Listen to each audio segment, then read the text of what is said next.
की क्या करा कि बिंदु इतना से जाने वाली है और दो ये रेखाओं पर लंब रेखा का सदिश समीकरण। इसके पहले समतल पे कर रहा था, यहाँ पे रेखा पे कर रहा है। तो हम लोग यहाँ मान लेते हैं कि माना बिंदु बिंदु बिंदु यहाँ दिया हुआ है, यहाँ दिया हुआ है 1 2 -4 से होकर जाने वाली तथा सदिश वेक्टर b इक्वल टू में सेम उसी तरह b1 i cap plus b2 j cap plus b3 k cap के समांतर रेखा का समीकरण क्या हो जाएगा। तो वेक्टर r इक्वल टू में आ जाएगा i cap plus 2j cap minus 4k cap plus lambda b1 i cap plus b2 j cap plus b3 k cap. ये ना हो जाएगा, यही हो जाएगा आपका यह रेखा, ठीक है, यही ना होगा रेखा का समीकरण। अच्छा, अब हमें यहाँ b1 b2 b3 निकालना होगा। जैसे पिछले क्वेश्चन में करते समतल के लिए यहाँ पे रेखा दिया हुआ है।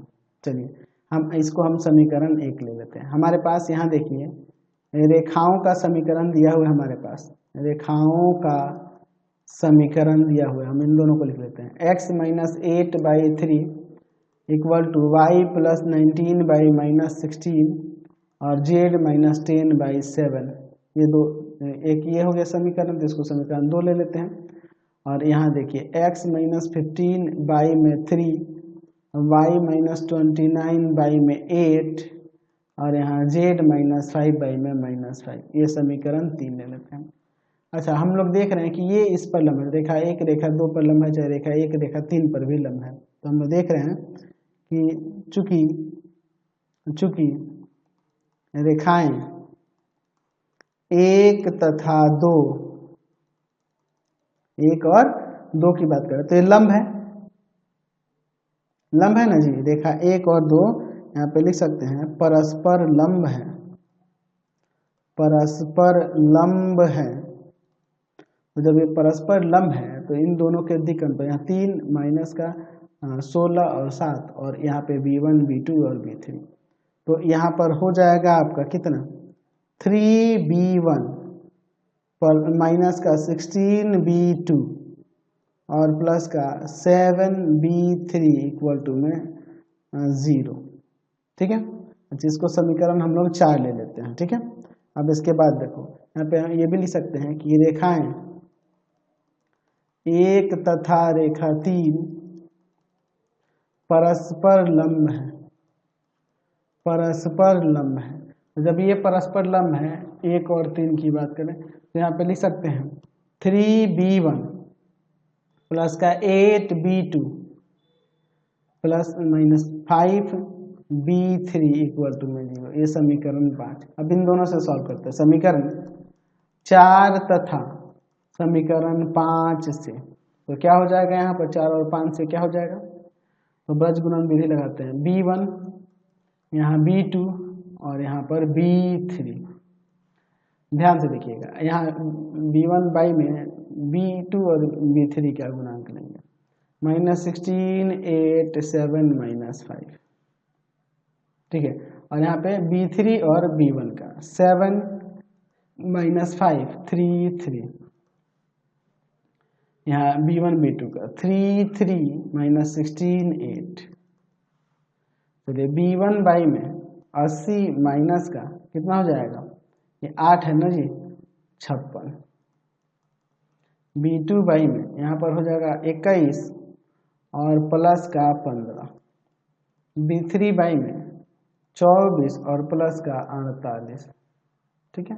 तो यहाँ हो जाएगा b1 बाई में क्या आ जाएगा, यहाँ पे देखो तो घटाएंगे तो यहाँ पर 80 में से 56 घटा देंगे 24। b2 बाई में यहाँ पर कितना हो जाएगा 36, है ना। और यहाँ पे b3 बाई में इन दोनों को जोड़ेंगे तो 72 हो जाएगा। यहाँ पर हम लोग 12 से भाग कर देते हैं इसके हर में, अंश में नहीं, हर में, यानी कहने का मतलब 12 से गुना कर देते हैं।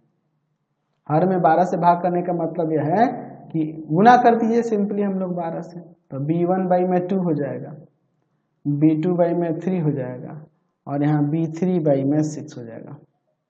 ठीक है, तो इसलिए यहाँ पे जो वेक्टर b था, वेक्टर b का दिक् अनुपात क्या हो जाएगा यहाँ पर 2 3 6। इसका मतलब कि यहाँ पे लिख सकते हैं वेक्टर b बराबर में 2i कैप प्लस का 3j कैप प्लस का 6k कैप।